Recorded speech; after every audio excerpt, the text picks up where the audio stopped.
Oriente Médio em Revista. Um panorama do noticiário sobre o que acontece nos países da região. Apresentação de Júlia Caldas e André Lobão. Comentários de Bruno Lima Rocha. Ao vivo no canal do jornal O Coletivo no YouTube.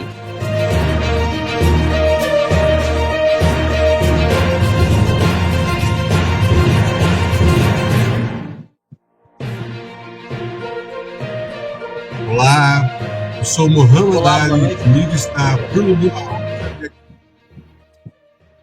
Nessa edição vamos acompanhar os últimos acontecimentos sobre o genocídio em Gaza e a situação geopolítica do Oriente Médio. Na entrevista especial vamos conversar com Robson Kordosh, professor de Relações Internacionais e Economia e diretor da FEPAL. Lembrando que quem nos acompanha, que agora estamos no Instagram, @Oriente Médio em Revista. E você que gosta de nosso conteúdo, então bora virar fã. Dê uma de carteirinha, inscreva-se no canal, detone o curtir, espalhe para a galera que a transmissão já começou. E agora vamos para o editorial com Bruno Lima Rocha Biacchini. Agora, no Oriente Médio em Revista, editorial.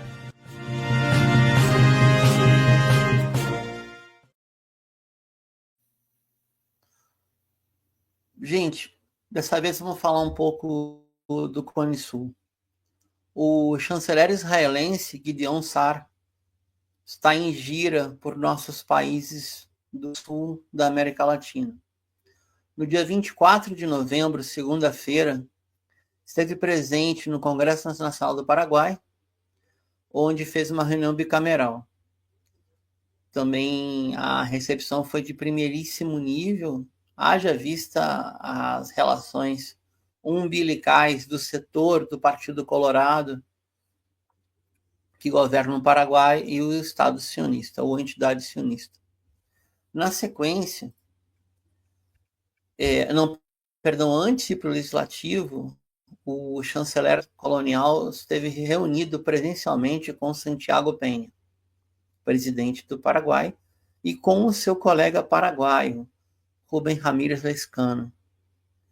O ponto central foi o memorando de entendimento entre os países. Eu só imagino quais. Já vou falar sobre isso. E aí, depois teve uma grande reunião com o empresariado instalado no Paraguai, atração de recursos. O Paraguai é um país que tem muito vínculo com Taiwan, muito vínculo com a Agência Japonesa de Cooperação. Nesse sentido, é mais parecido com a Guatemala, que também tem muito capital israelense aí dentro. E aí, na sequência, o chanceler sionista vai para a visita ao governo Javier Milei na Argentina. Javier Milei é praticamente o empregado de luxo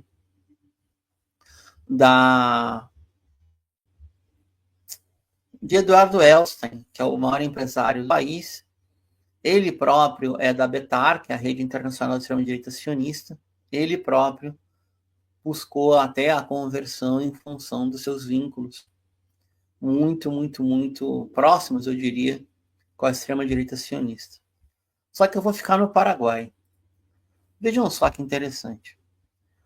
O maior dispositivo militar dos Estados Unidos da América Latina desde a invasão do Panamá hoje está no Caribe, entre a colônia, a ilha invadida de Porto Rico, e Trinidad e Tobago, que fica a uma distância de 11 quilômetros da costa venezuelana.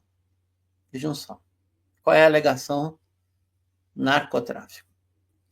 Ao mesmo tempo, não tem uma palavra, uma linha, dizendo que Santiago Peña, que é aliado e é empregado de Horácio Cartes, que é o dono do banco onde esse cara trabalhou antes e depois de ser ministro da Fazenda, que é o Banco Amambai, virou Banco Basa. Este banco, o Basa, ele está sancionado por lavagem de dinheiro para ativos de narcotráfico simplesmente pelo Tesouro dos Estados Unidos.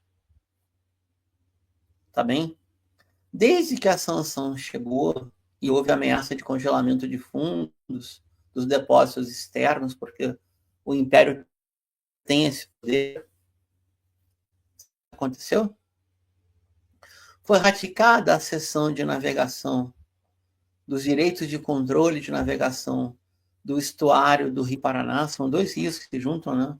O Paraná Grande e o Paraná Tico, depois saem no estuário do Prata, e que é a hidrovia mais importante do continente. Ela é uma hidrovia binacional, Paraguai e Argentina.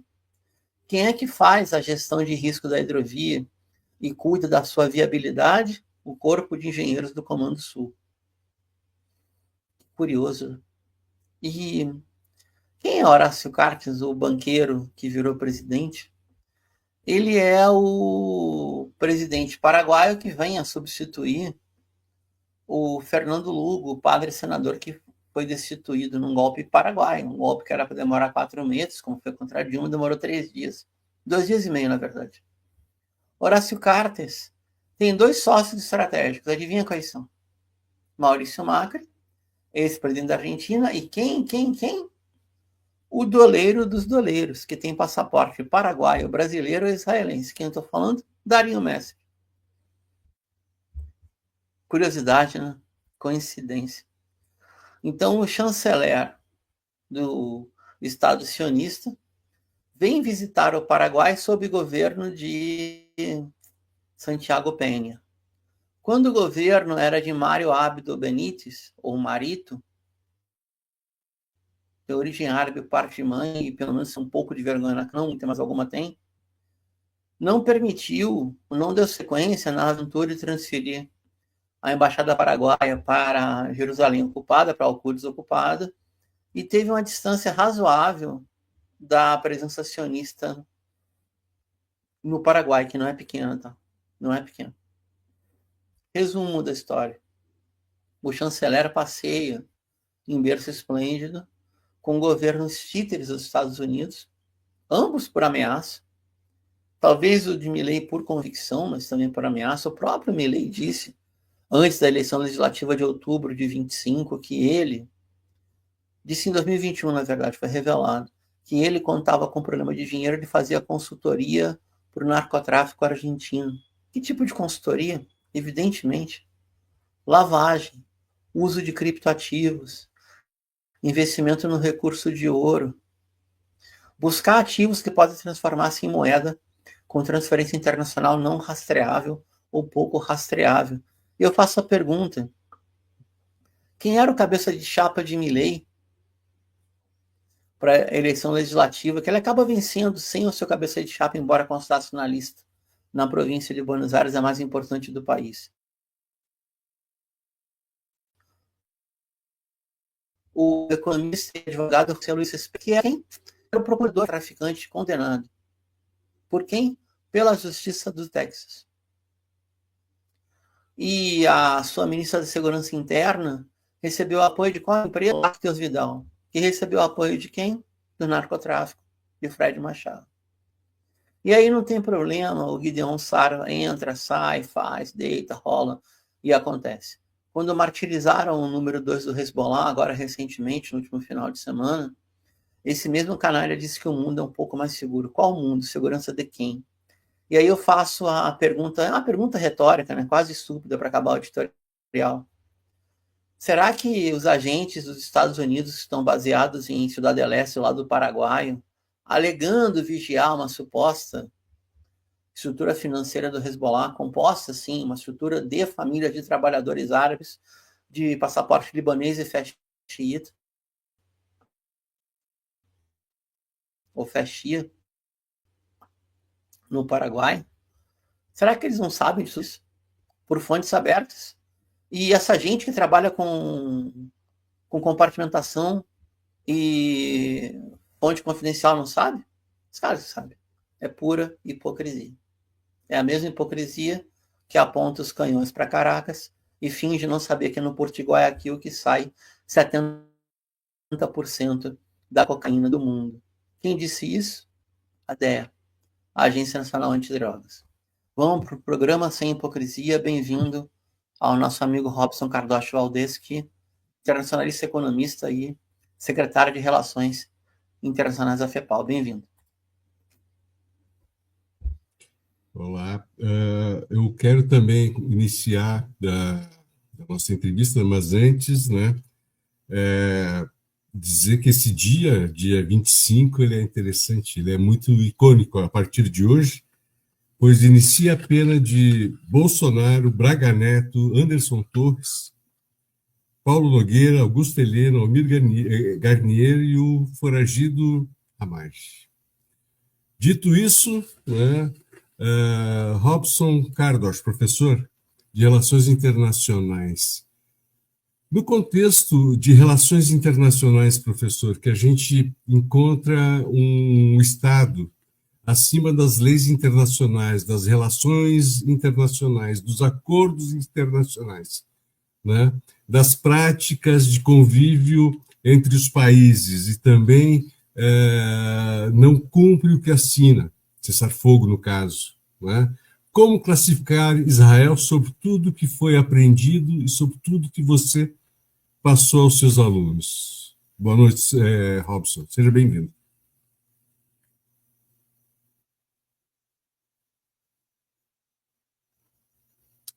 Microfone. Tá mudo, Robson. Você tá mudo. Boa noite, Bruno.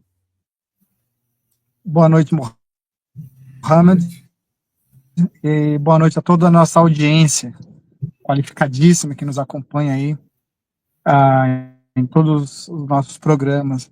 Bom, eu costumo dizer para os alunos que o sistema internacional, o que a gente vive, né, é um sistema internacional e que as relações internacionais, na verdade, elas se dão sobre essa grande interface que é o capitalismo global. Ou seja, o capitalismo global ele acaba ditando as regras, a dinâmica das relações entre os estados. E o que a gente vê, na verdade, é justamente os Estados Unidos criando uma ordem e criando também uma desordem. Tá? Eu vou explicar. Na medida em que uma ordem que ele estabelece atende os seus interesses, se a gente pensar Bretton Woods, até a década de 70, quando temos ali o primeiro grande calote internacional dos Estados Unidos, quando ele rompe com o padrão ouro e juntamente com a aliança financeira dos petrodólares, que, na verdade, hoje é o grande calcanhar de Aquiles da própria economia norte-americana. Né? Você tem a obrigatoriedade da venda do petróleo em dólar e o excesso de dólar que se acumula é reciclado através da compra de títulos públicos norte-americanos. E eu costumo provocar meus alunos, né, falando agora, Bruno e Mohamed, de COP30, e falando também de descarbonização, não há transição energética sem a participação dos Estados Unidos, porque a própria transição energética, que é eliminar o combustível fóssil, você estaria eliminando, né, ponto fundamental da economia norte-americana, que é o próprio petróleo e a venda do petróleo em dólar.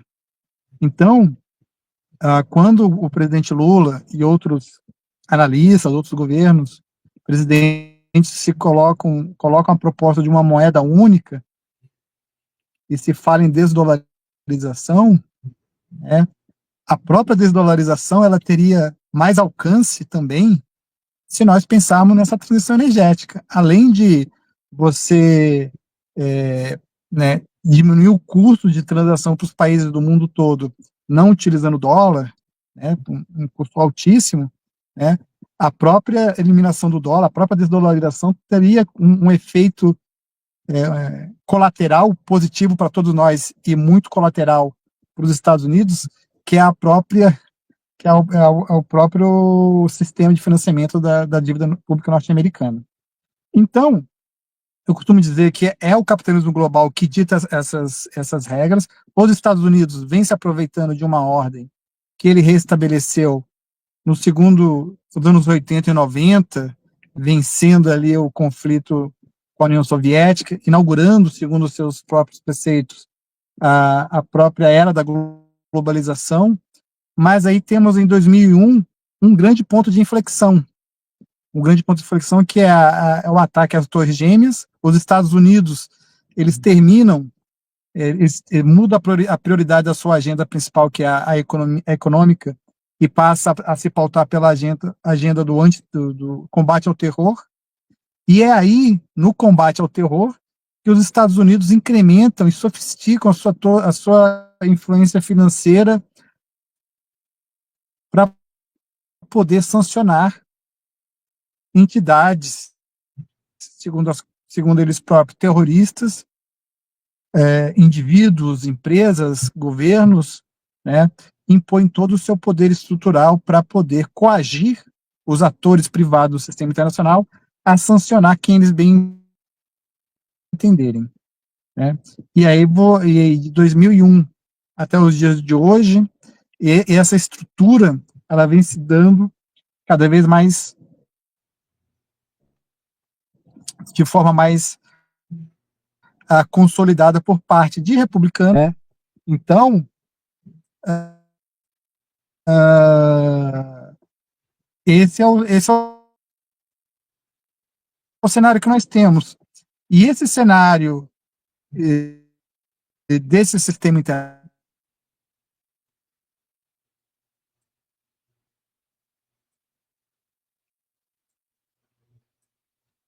Estamos com problema de conexão. O Robson travou um pouco, né? Uhum. Então, tá voltando. Eu vou tentar só recordar. O Robson está comentando a capacidade autoimbuída, mas com concordância daqueles que fazem a governança do sistema SWIFT, que é o sistema de compensações internacionais, que em tese seria subordinado, mas na prática subordina o Acordo de Basileia, que tem o poder de, por exemplo, rastrear, fiscalizar, sancionar, cortar a conexão de países inteiros com o sistema interbancário mundial, que é o sistema SWIFT. Aí a gente tem essa situação esdrúxula, Mohamed, de países serem cortados do sistema de transferência interbancária através da prepotência dos Estados Unidos. E é uma situação esdrúxula de por si, porque, por exemplo, tivemos só fazer um termo de comparação até o Robson voltar, a gente teve a resolução recente, absurda, da junta de governo, da junta diretora da Agência Internacional de Energia Atômica, que reconheceu o pedido de fiscalização e sanção contra o Irã, que foi pedido por Grã-Bretanha, Alemanha e França. Sendo que o próprio Irã já colocou 350 mil vezes que não tem a menor intenção de construir arma nuclear, tem uma fátua proibindo. A principal intenção do Irã é medicina nuclear, radioisótopo, estudos contra o câncer e companhia. Aí, qual é o país do mundo que tem arsenal? O único país do mundo que tem arsenal nuclear que é sabido, reconhecido e não declarado? O Estado sionista. Pois é. Aí também não tem o menor sentido, né? Aí realmente a gente está diante de uma situação vexatória, porque tudo bem que a ordem internacional é quase sempre imposta pelas potências ou pelas potências do momento. Mas o mínimo de disfarçatez acaba que tem que ter, ou pelo menos finge que tem que ter. Caso não tem, não. Ela é explicitamente de privilégios e sanções. É como se fosse, numa escala mundo, uma espécie de, fazer a comparação mais esdrúxula, de apartheid, onde uma parte da população tem direitos, outra parte da população só tem deveres e nenhum direito. É assim como o cessar-fogo assinado na ONU, né? Pois é. Era o que eu ia perguntar para o Robson agora, na volta, né, quando eu conseguir voltar, a respeito não do cessar-fogo, mas do plano de estabilização para Gaza, no termo é ótimo. Ridículo plano. E saber, entender, me perguntar, até queria ouvir tua opinião, Mohamed, aproveitar que a gente está aqui. É pura conjectura, né? Por que a Rússia e a China se abstiveram se elas podiam vetar? Eu escutei eu esqueci o nome dela, a porta-voz do governo russo. Como é que é o nome dela? Bom, não vem ao caso, né? Ela Eu disse o sei que é seguinte, para o povo, eu acho. isso aí. Ela disse o seguinte, e ela me deixou pifado, né? Porque, por mim, a Rússia e a China deveriam vetar, né? E ela realmente ela expôs os pontos do plano, né, como impraticáveis. Impraticáveis os pontos do plano, né? No sentido de que ele submete todos os palestinos, né, à obediência. Simplesmente a obediência, não tem nenhum horizonte da criação do Estado palestino. Vai do desarmamento, né, a se comportar, né, a se manter submisso para receber ajuda humanitária. É ridículo esse plano de estabilização. Pois é. Daí a Zakharova ela disse o seguinte: mas consultamos as autoridades palestinas, consultamos os países islâmicos e árabes e ninguém se opôs ao plano. Então, como nós vamos nos opor ao plano? A conclusão que eu chego que é o seguinte, Bruno, né? A gente sabe quem fez algo pelos palestinos nesses últimos 3 anos. Eu posso dizer que foi o Iêmen, posso dizer que foi o Irã e posso dizer que foi o Líbano, né? Hezbollah, o Houthis e o Irã. Eles fizeram alguma reação em prol dos palestinos. E o restante fazia retórica. Hoje eles não fazem mais retórica. Hoje eles estão expostos a esse acordo. E todo o sangue palestino que é derramado no seu solo sagrado, agora respinga neles. Esse é o meu ponto de vista, Bruno.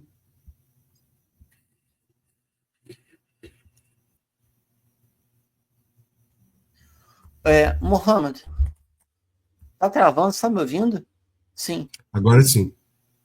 Eu tenho uma notícia aqui. Eu vou ler e pedir para você comentar, tá bem? Tá bem. Robson voltou. Oi, o governo de Gaza. Oi. Opa, então beleza. Eba. Oi, Robson. Oi. Você quer aprofundar ou passa para mim, Mohamed? Pode ser, Bruno. Segue nessa linha que ele estava falando. Oi. Mohamed, você quer aprofundar a pergunta? Passa para mim. Tá bem. Robson, a gente falou na semana passada, nessa meio editorial do programa, desculpa.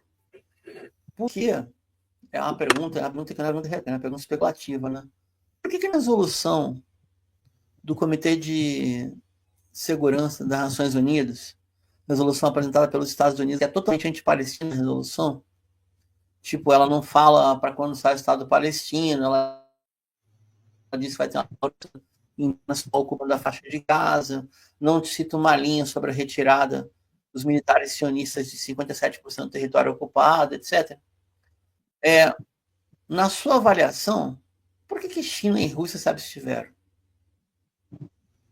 Já que Pois é. no Conselho de Segurança, esses países têm direito a veto, podendo vetar a resolução.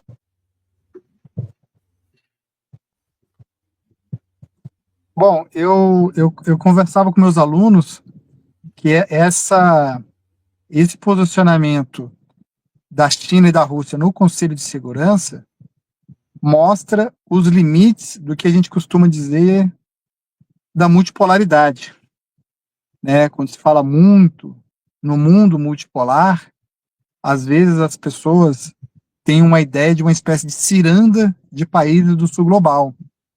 Mas a gente percebe, primeiro, a capacidade dos Estados Unidos de exercitar o poder sobre o sistema internacional e as condições individuais que cada país tem de lidar com esse exercício do poder dos Estados Unidos. Ou seja, os Estados Unidos eles ainda são um país declinante na sua liderança global, no seu poder relativo, mas as fontes estruturais do poder dos Estados Unidos são muito robustas ainda.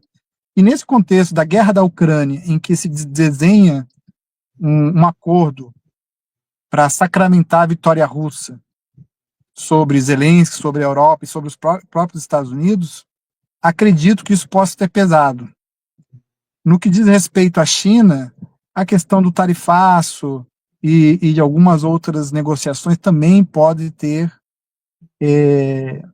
aquela velha história, né, Mohamed e Bruno. Farinha pouca, meu pirão primeiro. Então, eu falei esses dias com os meus alunos, né, quais são os limites desse mundo multipolar que a gente tenta construir.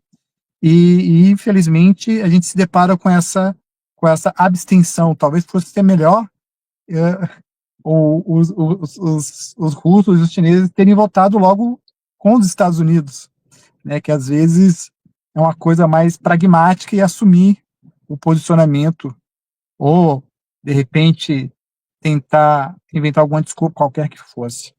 Mas é isso, eu acho que as negociações em curso, guerra na Ucrânia, tarifaço, reposicionamento da disputa China e Estados Unidos podem ter pesado nisso aí. E aí, é o que a gente fala na questão de criar uma ordem, destruir a ordem quando a ordem não funciona nos Estados Unidos, e os Estados Unidos destroem, e no meio do caos, nesse império da insegurança, os Estados Unidos saem um pouco se posicionar novamente. E é isso que está acontecendo, no meu ponto de vista, um reposicionamento dos Estados Unidos e os demais países do sistema internacional tentando, de alguma forma, se colocarem. E a questão, infelizmente, dos nossos irmãos palestinos vira moeda de troca. Eu estava comentando com o Bruno que eu estava ouvindo uma entrevista da Zakharova, né? E ela disse que realmente o plano, esse de estabilização, ele é totalmente parcial para Israel, né? Os palestinos obedecem, estão submissos, não têm voz, não têm ação, não tem nada, né? Eles só precisam, né, obedecer, baixar as cabeças e entregar as armas, né? E que ela consultou a autoridade palestina, né, e que estava de acordo com o plano, lógico, a autoridade palestina, né, do Mahmoud Abbas, ela tem como inimigo mais o Hamas do que o próprio Israel, né?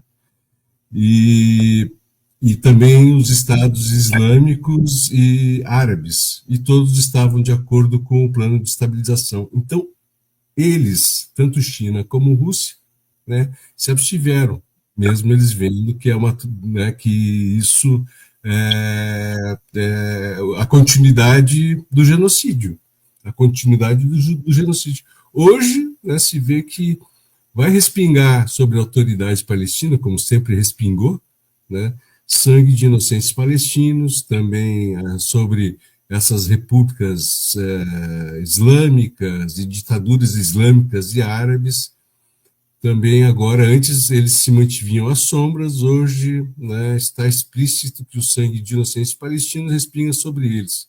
Saíram das sombras e se expuseram. Então, continuam os palestinos sozinhos, como sempre houve nessa resistência, né? Professor, outra questão que muito me entristece, né, é a falta de solidariedade dos países. Por favor, continue. Quer fazer alguma observação?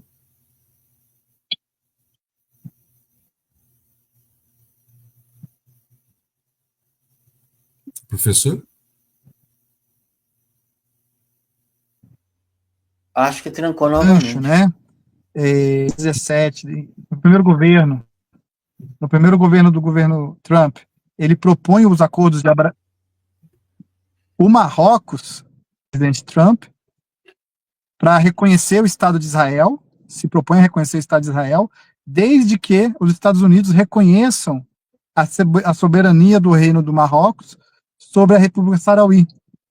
Isso. Então, a gente percebe os limites dessa solidariedade que você está falando, porque quando a gente fala em um mundo multipolar, né, que o ex-primeiro-ministro, ex-chanceler russo, Primakov, ele falava tanto disso, né, de uma governança mais equilibrada do sistema internacional, tinha um pouco dessa ideia da solidariedade. Mas a realidade objetiva, como nos ensina Marx, ela acaba forçando os países a aproveitar de forma oportunista as conjunturas internacionais para avançarem suas próprias agendas, seus próprios interesses. Perfeito. Voltando, né, dizendo que me interessasse muito, né, esse pragmatismo, né, essa questão da farinha pouca, meu pirão primeiro, né, isso, dentro do meu ponto de vista, fortalece o império, né, o império gosta disso, porque o pirão do império é o mais potente, é o mais soberano, é o mais fortificado, né. Então, isso acaba, né, com essa visão de multipolaridade, se todos dão as costas à causa palestina. Né? Muito ruim, muito ruim. Bruno?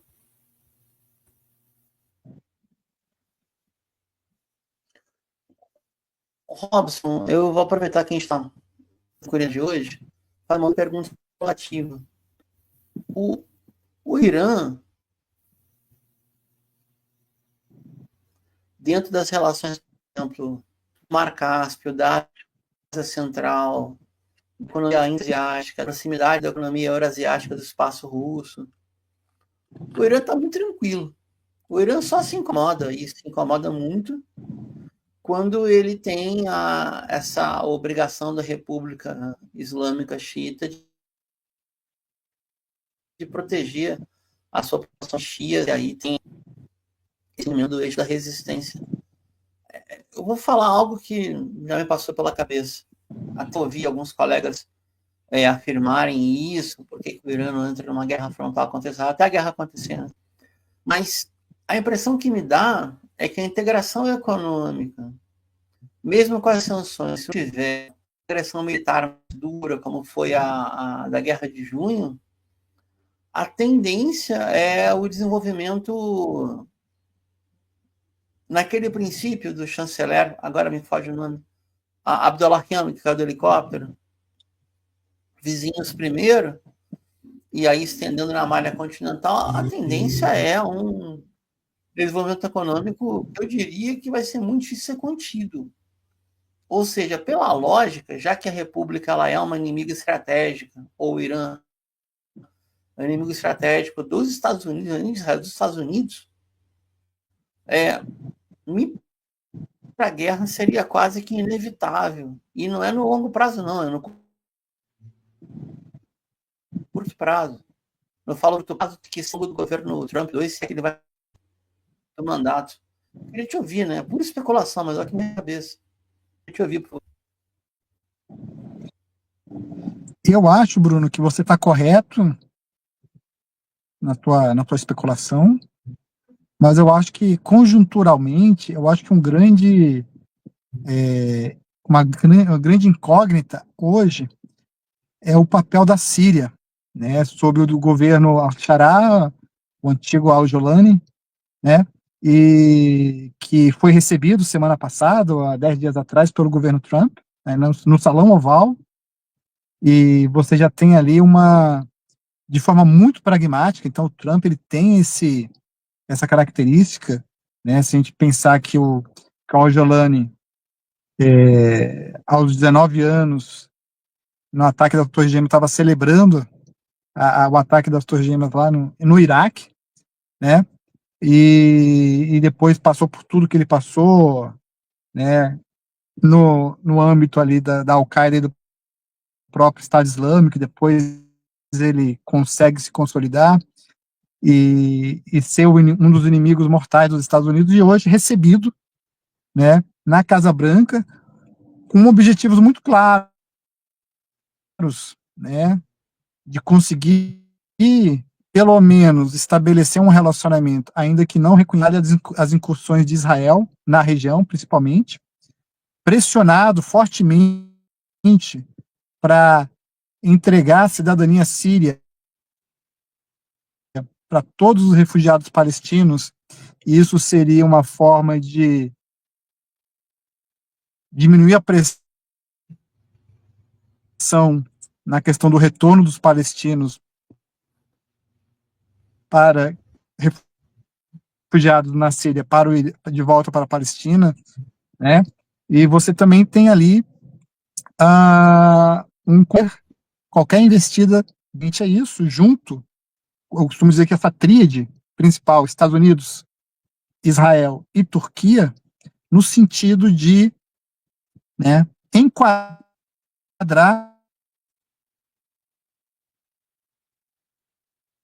essa nova Síria, né,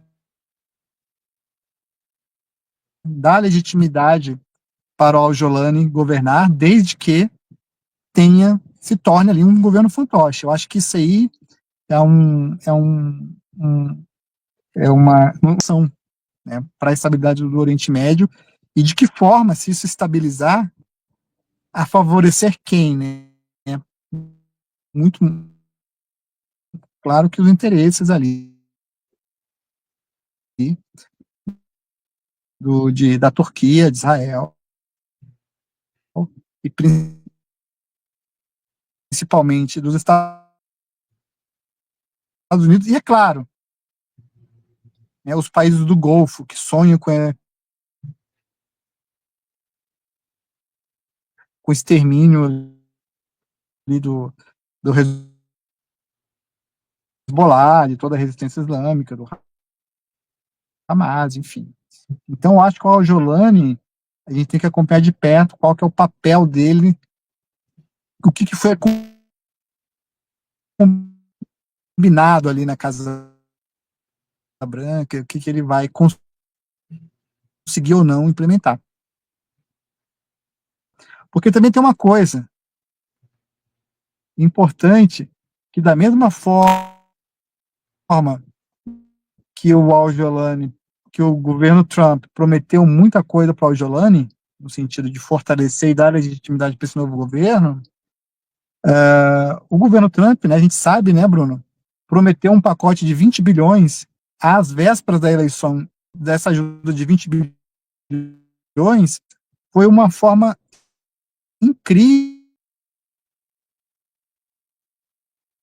de interferir no resultado eleitoral da Argentina, ali, das eleições.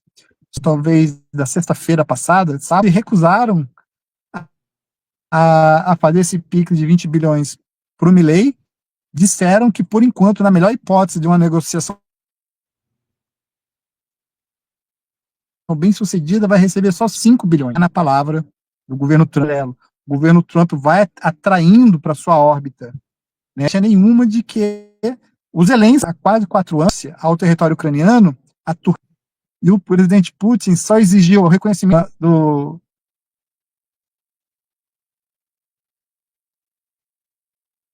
do leste da Ucrânia e o compromisso de não entrar na OTAN. E agora, quase 4 anos depois, as condições são outras. O Ocidente, e principalmente o Zelensky e os europeus, acho que os europeus fomentam essa ideia de que a Ucrânia pode ganhar a guerra. E a Ucrânia só vem perdendo. Né? Então, quando se tem esse acordo de paz do Trump,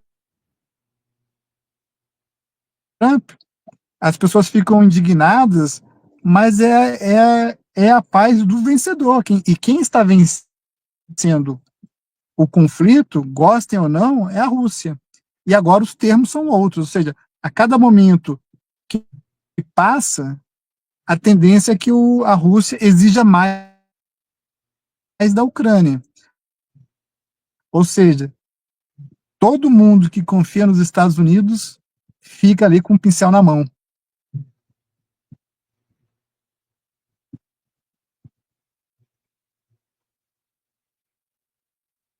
Opa, obrigado, Robson. Opa, continua. Perfeito. Robson, voltando um pouquinho para o Oriente Médio, né?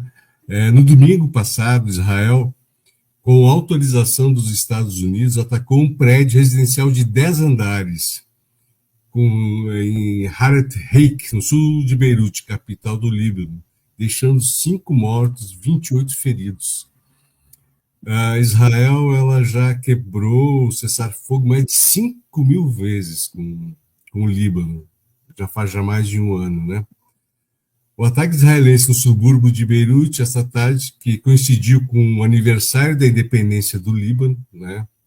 Eu não acredito em coincidências nesse caso, é mais uma prova da indiferença de Israel aos repetidos pedidos para que cesse sua agressão contra o Líbano, disse o presidente libanês Joseph Aoun. Joseph Aoun, uma hora ele diz, né, Israel nos agride, outra hora ele diz, precisamos desarmar o Hezbollah porque o exército é que precisa ter todas as armas, né, do Líbano. Joseph Aoun está pifado, né? Eu vejo que ele não sabe para onde corre, né? E como tu citou ao Giuliani, ele sabe para onde corre, para onde ele vai, né? O Líbano, se desarmar o Hezbollah, já era. Concorda comigo? Claro, eu acho que essa elite,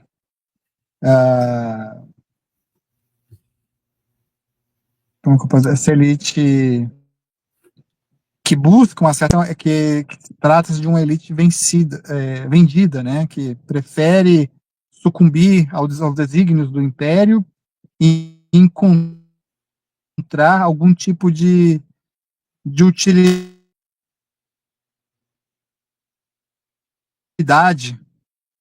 nesse sistema. Entregar o ativo é que o inimigo pouco se importa com os interesses dessa elite, né? Então, e abrir mão de toda a expertise acumulada por muitos anos do Hezbollah é arriscado demais. Assim, confiar em Israel, nos Estados Unidos já é arriscado. E confiar sem nenhuma garantia própria, exército próprio, ou outro grupo próprio que possa unir forças, é quase que um suicídio estratégico, assim, em termos de analisar estrategicamente a conjuntura e também de operar no campo, né, tático e operacional, algum tipo de estratégia para fazer frente às investidas de Israel, que historicamente sempre fazem essa investida, né? Então é isso. Eu acho que é uma certa ingenuidade, E o ou Hamas desonestidade entregando mesmo. e o Hamas entregando as armas é uma possibilidade, né, de haver essa questão do cessar-fogo e o apaziguamento da região, né? Segundo a visão da autoridade palestina e dos países islâmicos, né? Dentro de meu ponto de vista, acaba o Estado palestino, da mesma forma que o Estado do Líbano acaba, né? Com a entrega das armas do Hezbollah. Bruno e Mohammed, o que o Trump e Israel desejam é a implementação integral dos acordos de Abraão, né? Em que territórios com populações palestinas, elas seriam ali uma espécie de vários guetos reconhecidas internacionalmente, sem nenhum tipo de... Seria uma população vergonhosamente e tristemente tutelada, porque é uma população que não teria soberania nenhuma sobre os recursos do mar de Gaza, sobre a energia, sobre a água, nada. Então é isso, ao meu ver, o principal objetivo de tudo isso que está acontecendo, né, é a implementação dos acordos de Abraão, que foram escritos, desenhados e pensados ali pelo genro, né, do Donald Trump, e lá no primeiro mandato, e que vem sendo colocado novamente na prática, assim, essa implementação. Esse plano para Gaza é o que eles queriam para poder, de certa forma, a partir de Gaza, implementar o acordo para o resto do território palestino, Cisjordânia e tudo mais. E o que me parece, a autoridade palestina parece concordar, assim, encontrar algum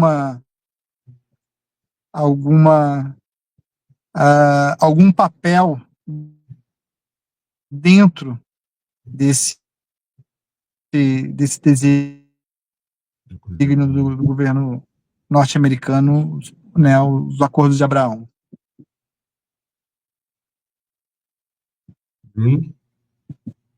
Beleza. Robson, pela hora e pela também a conexão tá meio falha, essa seria a minha última pergunta do programa de hoje. A gente poderia ficar debatendo horas, mas a minha seria a minha última. Na verdade, você já abordou um pouco isso quando falou da Síria sob governo do suposto ex-salafista. Mas eu tenho duas perguntas. Aliás, a mesma pergunta que eu já fiz para o Walid nesse mesmo programa, acho que faz 15 dias ou 3 semanas. Dentro desse cenário que a gente traça entre os acordos de Abraão, a perda de espaço do eixo da resistência, enquanto a economia asiática vai avançando a galope, qual papel você entende? É tudo especulativo, tá? Seria o da Turquia. Porque a Turquia, querendo ou não, ela é país membro da OTAN, pediu para ingressar na União Europeia algumas vezes, não foi permitido, depois ela deu graças a Deus para não ter entrado, porque ia entrar na crise da bolha especulativa 2008, 2011. É uma potência militar, creio eu que tem uma elite, não é unificada como já foi, mas tem 2 projetos em disputa, né, na interna da Turquia, e tem uma estratégia internacional que eu diria que é no mínimo heterodoxa, para não falar uma bobagem aqui. Assim, muito por alto, você tem ideia quais seriam os caminhos da Turquia? Eu estou falando com o Robson porque o Robson tem um pensamento sofisticado, para além desse realismo mais aparente. Por onde que a Turquia se encaminha? É um espaço próprio? Vai finalmente fazer uma aliança com os Romanov na Rússia? Sei lá, eu estou pensando em voz alta aqui. Fica à vontade, por favor.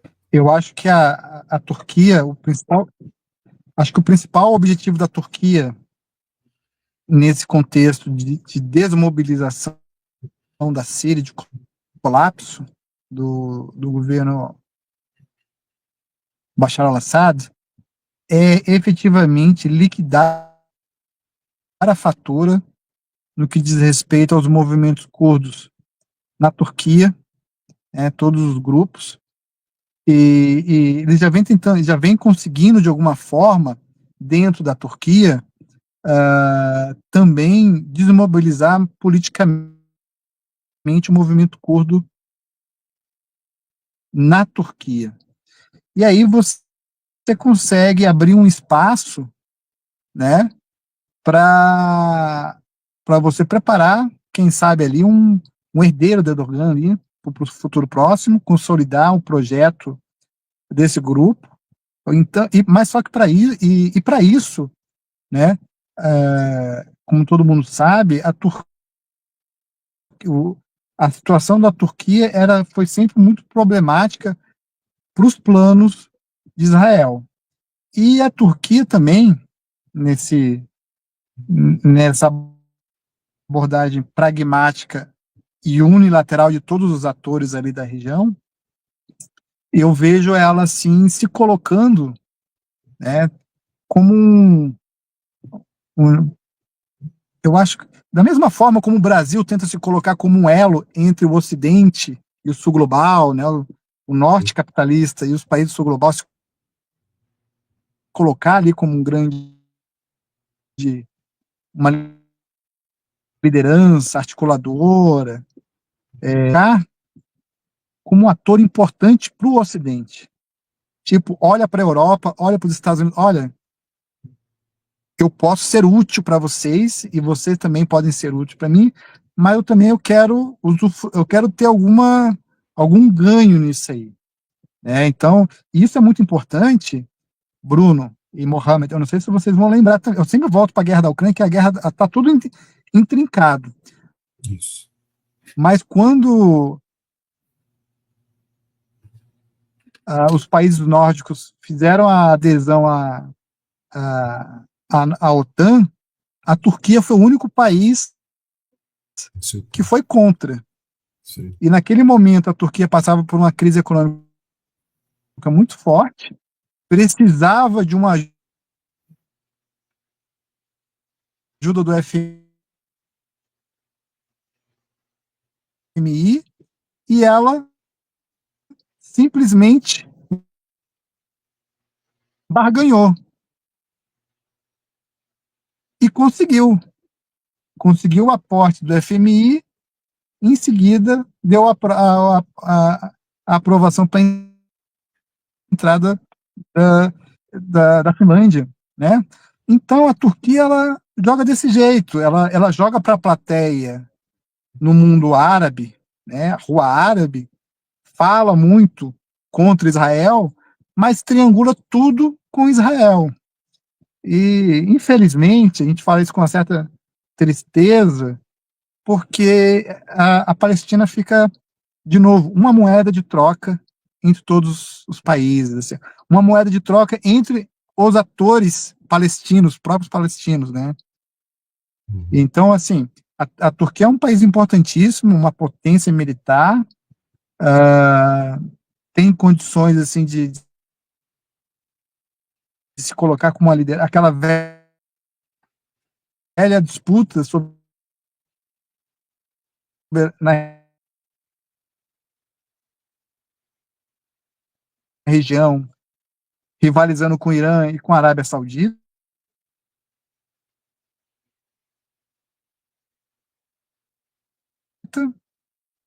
Então, na verdade, eu acho que o Trump cria uma ordem. E quando essa ordem não satisfaz, ele bagunça e destrói a ordem anterior.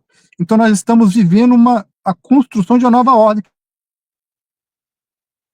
que ninguém sabe onde que é. Mas sabemos que os Estados Unidos quer se colocar.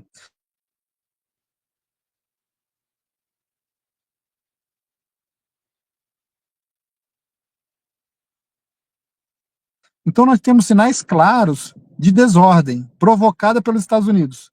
Primeiro, o governo Biden insufla a Ucrânia a entrar mãe em toda a economia europeia, destrói o Nord Stream 2. Né? O Biden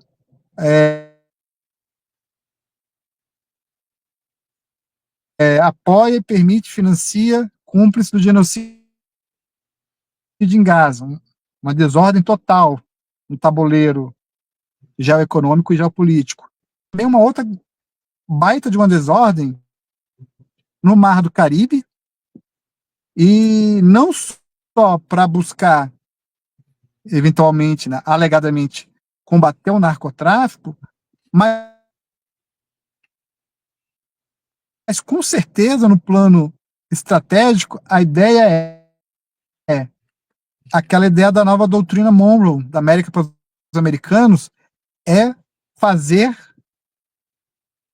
frente à inserção do Irã, da Rússia e da China.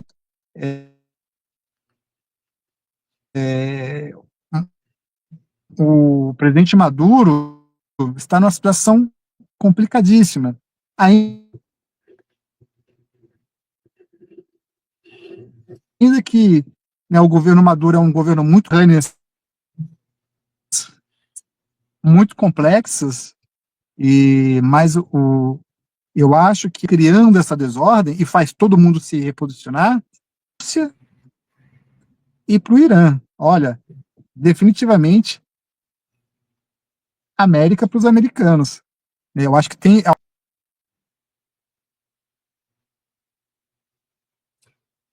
Caiu.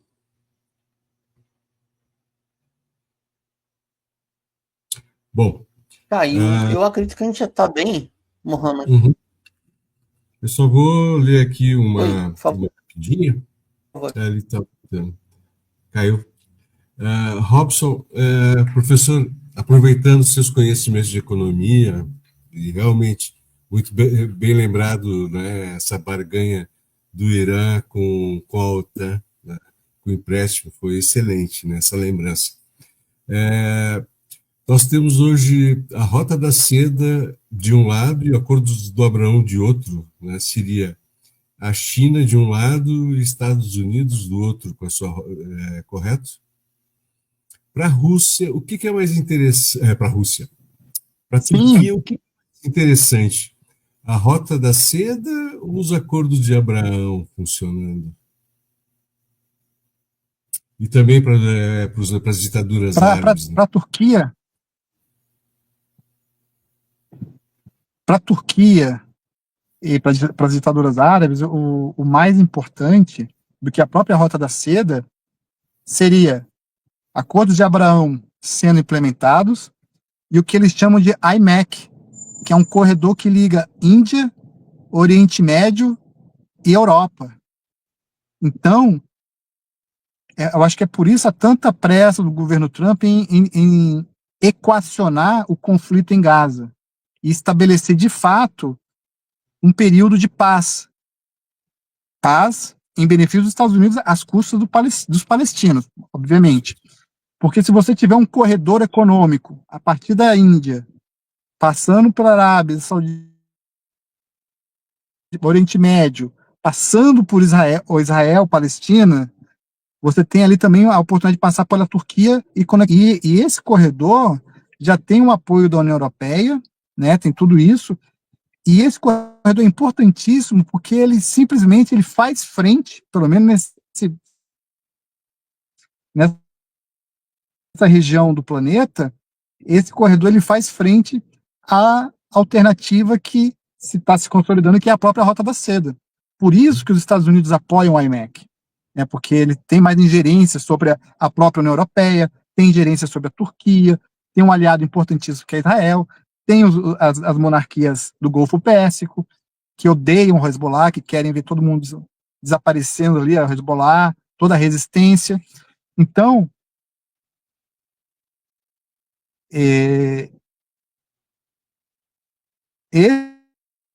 esse corredor econômico, Índia, Oriente Médio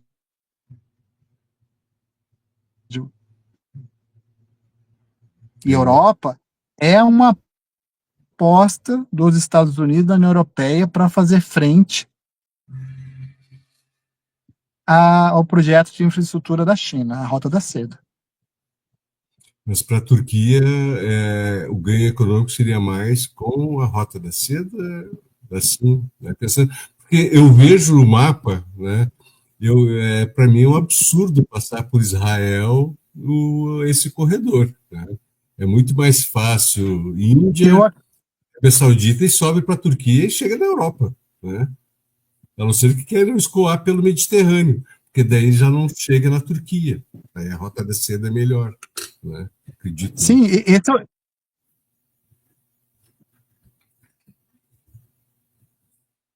né, Mohamed e Bruno? A Turquia, ela está barganhando, né? Qualquer uma das rotas, né?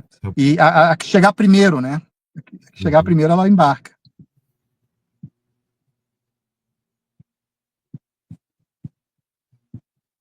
Perfeito, Robson. Muito obrigado, professor. Espero que a gente se encontre em breve para mais uma entrevista, né? E essa edição do Oriente Médio de Revista fica por aqui. Esperamos que vocês em nosso próximo episódio aqui no canal. Nosso programa conta com a produção técnica de jornalística de Alain Camargo, André Lobão, Bruna Lima Rocha, Christopher Dalalama, Juan Carvalho e Júlia Caldas. Aproveitando para convidar vocês que nos assistem a curtir e compartilhar nosso programa em suas redes sociais e também deixar seu like aqui no nosso vídeo dessa transmissão. E a quem quiser colaborar com o programa, o nosso Pix está aí na tela. Lembrando que o Oriente Médio Revista está também no Instagram. Nos siga, @Oriente Médio Revista. É importante dizer que nosso programa é transmitido de forma simultânea nos seguintes canais: Oriente Médio em Revista, o coletivo A Voz Trabalhadora, canal da Geopolítica Brasil de Fato Rio Grande do Sul e também aos sábados na revista Fórum. O Oriente Médio em Revista é uma realização do Instituto de Cultura, Comunicação, Educação Popular e ICEP. Boa noite e até a próxima.